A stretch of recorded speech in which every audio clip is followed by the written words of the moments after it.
Hi everyone, welcome back to my YouTube channel. I hope कि आप सब बहुत अच्छे होंगे। फ्रेंड्स, आज मैं आप लोगों के साथ एक नई स्टोरी शेयर करने वाली हूँ जिसका नाम है my heart longs for you. Friends, ये फैन फिक्शन मेरी खुद की इमेजिनेशन पर बेस्ड है, इसलिए ये आपको कहीं पर भी रिटर्न में नहीं मिलेगा। ये मेरे दिमाग में है। मैंने सोचा कि क्यों ना मैं इसे आप लोगों के साथ शेयर कर लूँ। ये मेरा पहली बार है जो मैं खुद से अपना कोई फैन फिक्शन शेयर करने की सोच रही हूँ, तो हो सकता है इसमें कुछ गलतियाँ हों। फिर भी मैं उम्मीद करूँगी कि आप लोगों को पसंद आए। फैन फिक्शन की स्टोरी की बात करें तो ये एक मॉडर्न फैन फिक्शन है। इसमें टॉप लान वांगजी और बॉटम वे वुशियान होगा। वैसे कोई फ़र्क नहीं पड़ेगा कि टॉप कौन है और बॉटम कौन, दोनों ही इम्पॉर्टेंट हैं। फैन फिक्शन की स्टोरी कुछ ऐसी है कि वांगजी एक बहुत ही सिंपल और रिजर्व्ड सा बॉय है जिसका कोई भी फ्रेंड नहीं है और वो बिल्कुल अकेले रहता है।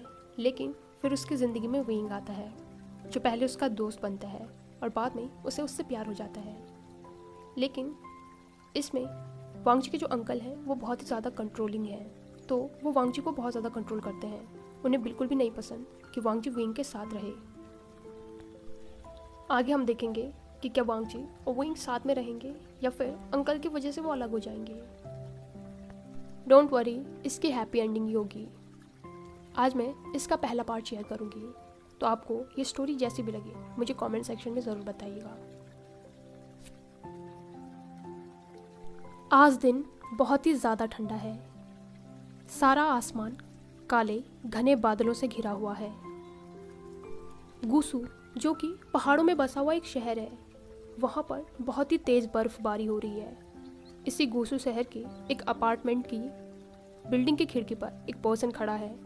उसके हाथ में उसकी कॉफ़ी का मग है और वो खिड़की से बाहर इस बर्फबारी को देख रहा है। उसकी आंखों में एक अजीब सा खालीपन है। ऐसा लग रहा है जैसे उन बर्फ की फुहारों में वो किसी को ढूंढने की कोशिश कर रहा है। जितनी खाली उसकी आंखें हैं उतना ही खाली उसका अपार्टमेंट है, बिल्कुल शांत। वो पर्सन मग से कॉफ़ी पीते पीते खिड़की से बाहर देख रहा है, शायद कुछ सोच रहा है। तभी उसके फ़ोन ने रिंग किया। उसने अपना फ़ोन उठाया। वो कहता है हेलो, तो दूसरी तरफ से आवाज़ आई, हेलो वांगजी, कैसे हो तुम? ये पर्सन जिसका नाम वांगजी है वो कहता है ब्रदर, मैं बिल्कुल ठीक हूँ, आप कैसे हो? दूसरी तरफ से उसका भाई कहता है मैं भी ठीक हूँ। वैसे वांगजी, क्या तुमने बाहर देखा? बहुत ज़्यादा बर्फ़ गिर रही है। लगता है आज तुम्हारा स्कूल बंद होगा। वांगजी कहता है हाँ ब्रदर, मुझे सुबह स्कूल से कॉल आया था। उन्होंने बताया कि मौसम ख़राब होने की वजह से स्कूल को बंद रखा गया है। उसका भाई जिसका नाम शिचन था वो कहता है ओह, तो इसका मतलब आज तुम घर में अकेले होंगे। तो वांगजी कहता है उसके भाई ने कहा वांगजी, क्यों ना तुम घर आ जाओ। इस पर वांगजी बिल्कुल साइलेंस रहा। तो शिचन कहता है वांगजी, कोई बात नहीं, अगर तुम नहीं आना चाहते हो तो ठीक है, लेकिन अगर तुम चाहो तो मैं वहाँ पर आ सकता हूँ। इस पर वांगजी कहता है आप आएंगे? तो शिचन कहता है अगर तुम चाहो तो मैं आ सकता हूँ।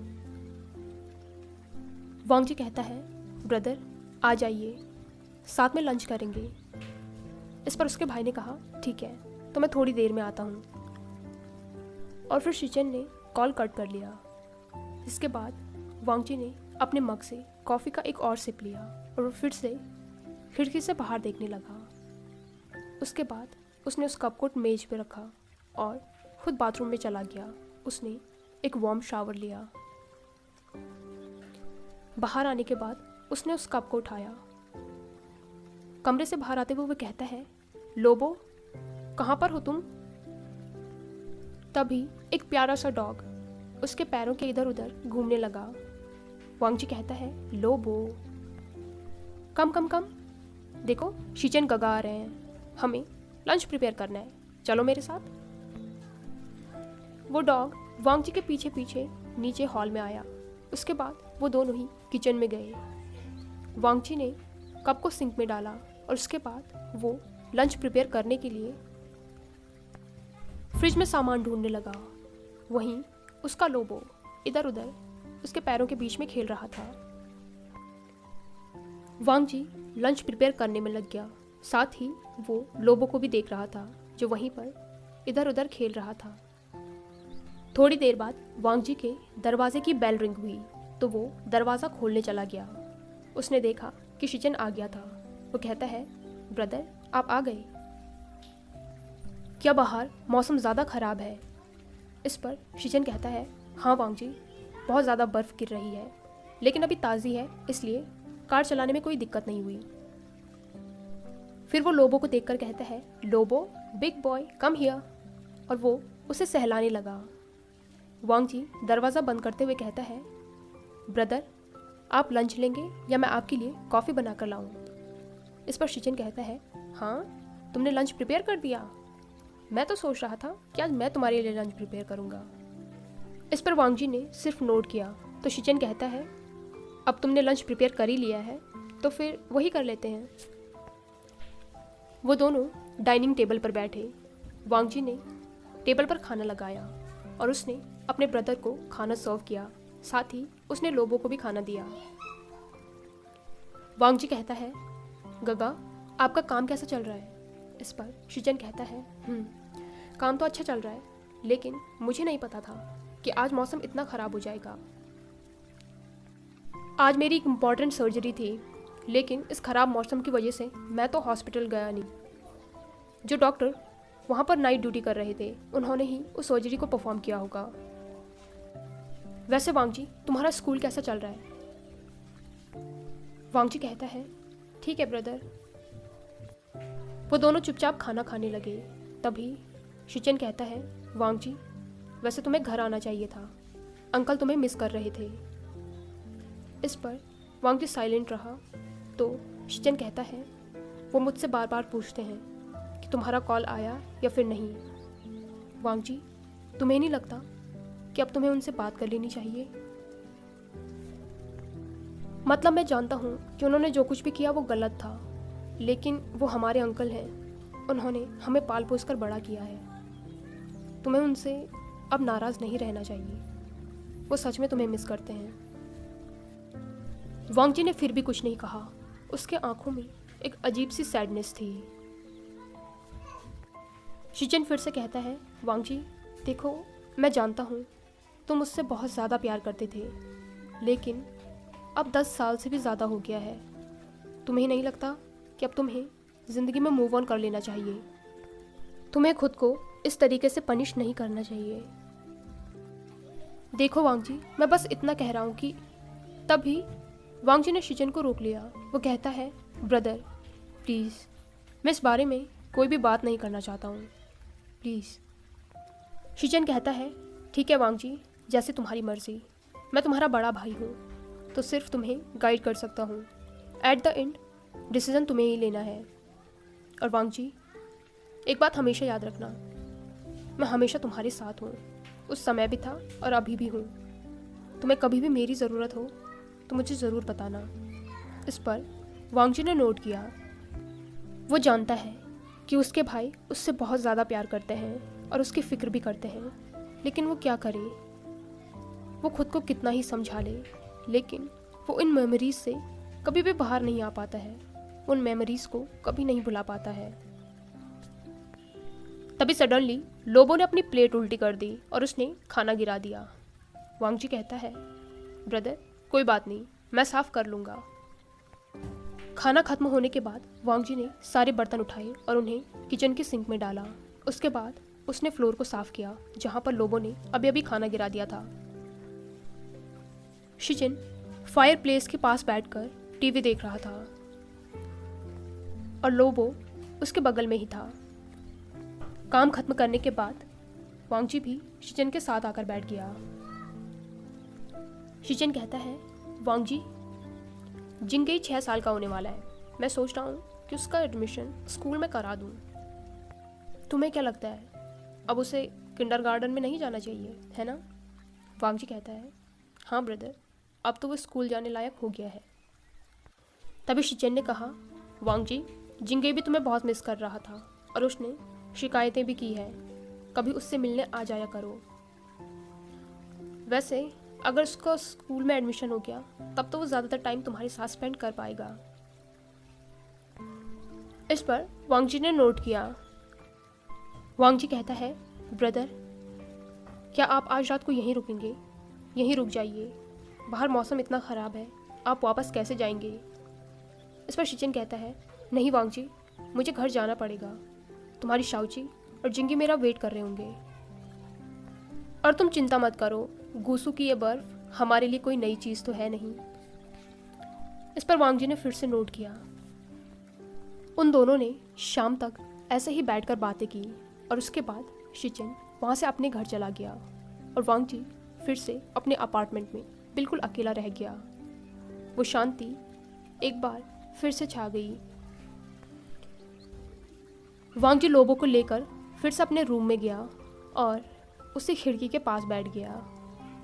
फिर से वो बाहर उस गिरती हुई बर्फ को देखने लगा।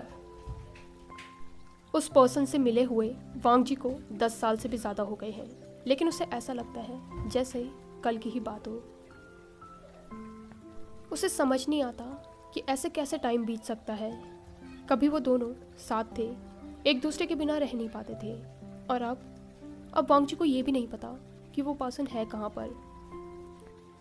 ये सारी बातें सोचते सोचते उसके पेट में एक अजीब सी क्रैम्बलिंग होने लग गई थी। एक अजीब सी बेचैनी उसे होने लग गई थी। उसे ऐसी बेचैनी पहले अपनी मदर की याद आने पर होती थी, लेकिन अब उसके मदर के अलावा कोई और भी है जो उसे इसी तरीके से बेचैन कर देता है। प्रेजेंट में वांग जी 28 साल का है। वो गोसू के ही एक प्राइमरी स्कूल में बच्चों को म्यूज़िक सिखाता है। इस अपार्टमेंट में वांग जी बिल्कुल अकेला रहता है, अपने ब्रदर और अपने अंकल से अलग। वो दोनों एक ही साथ एक घर में रहते हैं जहाँ पर वांग जी बचपन में रहा करता था। लोबो उसके बगल में था। वांग जी उसे सहला रहा था और वो अभी भी खिड़की से बाहर देख रहा है। बाहर देखते देखते वो 10 साल पीछे अपनी उन्हीं पुरानी यादों में पहुंच गया, जहां वो एक 18 साल का टीनेजर हुआ करता था और उस दिन भी ऐसे ही बहुत ज़्यादा बर्फ़ गिर रही थी। वांग जी तैयार होकर स्कूल के लिए निकल रहा था। शिचिन पीछे से कहता है, वांग जी, बाहर बहुत ज़्यादा बर्फ़ गिर रही है, मैं यूनिवर्सिटी जा रहा हूँ तो तुम्हें भी स्कूल छोड़ दूँगा, मेरे साथ कार में चलो। ब्रदर, मैं चला जाऊँगा, आप चिंता मत कीजिए, और आपको तो पता है ना मुझे बर्फ़ कितनी पसंद है, मैं चला जाऊँगा, और वैसे भी स्कूल ज़्यादा दूर थोड़ी ही है। शिचिन ने भी वांग जी की बात मान ली, क्योंकि उससे भी पता है वांग जी को बर्फ़ बहुत पसंद है और वो चला जाएगा। वांग जी ने अपनी यूनिफॉर्म के बाहर से एक ओवरकोट पहन रखा था और उसने अपने गले में वाइट कलर का एक मफलर डाल रखा था। उसने अपने हाथों को दस्ताने से कवर कर रखा था जो उसके जेब में थे। वो अपने घर से बाहर आया और अपने स्कूल की तरफ चलने लगा। रास्तों पर बर्फ़ जमी हुई थी और अभी ऊपर से भी थोड़ी थोड़ी बर्फ़ गिर रही थी। आगे चलते चलते एक जगह पर वांग जी ने देखा कि उनके ही स्कूल की यूनिफॉर्म पहने एक लड़का ज़मीन पर बैठा कुछ कर रहा था, लेकिन वांग जी ने उसे इग्नोर किया। वांग जी हमेशा से अकेला और रिजर्व रहा है। उसने कभी भी पहले किसी से भी बात करने का इनिशिएटिव नहीं लिया, इसलिए वो चुपचाप आगे बढ़ने लगा। लेकिन तभी पीछे से आवाज़ आई, एक्सक्यूज़ मी, सुनो, मेरी मदद कर दो। वांग जी रुक गया और उसने पीछे मुड़कर देखा तो उसकी ही जितनी हाइट का एक लड़का वहाँ पर खड़ा था। उसने वांग जी के स्कूल की ही यूनिफॉर्म पहनी हुई थी और उसने भी बाहर से एक ओवरकोट डाला हुआ था। उसके गले में एक रेड कलर का मफलर था। उसने भी हाथों में ग्लव्स पहन रखे थे, लेकिन वो पूरे गीले हो रखे थे। वांग जी ने उस पर्सन के चेहरे की तरफ अपनी नज़र घुमाई तो उसने देखा कि उसका सफ़ेद सा चेहरा ठंड की वजह से पूरा लाल हो रखा था। उसकी आंखों में हल्के हल्के आंसू थे, वो भी ठंड से। उसकी नाक भी पूरी लाल हो रखी थी और मुंह से बहुत ज़्यादा भाप निकल रही थी। वो पर्सन वांग जी के पास आया और फिर से कहता है, मेरी मदद कर दो। तुम्हारी यूनिफॉर्म देखकर लग रहा है कि तुम गुसू हाई स्कूल में पढ़ते हो। मैं भी वहीं पढ़ता हूँ। वांग जी उस पर्सन को देख रहा था। आज से पहले उसने इसे कभी भी स्कूल में नहीं देखा। तभी विंग इशारा करके कहता है, मेरी साइकिल, उसकी चेन निकल गई है। मैं कब से कोशिश कर रहा हूँ उसे ठीक करने की, लेकिन हो ही नहीं रही है। क्या तुम मेरी मदद कर दोगे? और ऊपर से इतनी बर्फ़ गिर रही है, मुझे तो बहुत ज़्यादा ठंड लग रही है। लग रहा है मैं तो यहीं पर जम जाऊँगा। वांग जी ने उस पर्सन की हालत देखी और उसके बाद उसने धीरे से नोट किया। वो उस पर्सन की साइकिल के पास आया और उसकी चेन को सही करने की कोशिश करने लगा, लेकिन बहुत कोशिश करने के बाद भी वो ठीक नहीं हुई। तो वांग जी ने अपनी घड़ी में टाइम देखा। वो उठकर कहता है, अगर हम यहीं पर रहे तो हमें स्कूल के लिए लेट हो जाएगा। वापस आते समय तुम अपनी साइकिल को यहाँ से ले जाना, ये अभी ठीक नहीं होगी। इस पर वो लड़का कहता है, क्या? लेकिन मैं अपनी साइकिल कहाँ रखूँगा? अगर इसे कोई उठाकर ले गया तो? वांग जी उसकी तरफ कन्फ्यूजन में देखता है। मतलब कि एक साइकिल जिसकी चेन उतरी हुई है और ऊपर से वो लग भी नहीं रही है, उसे कौन लेके भागेगा? फिर भी उसने कहा, कोई भी तुम्हारी साइकिल लेकर नहीं जाएगा।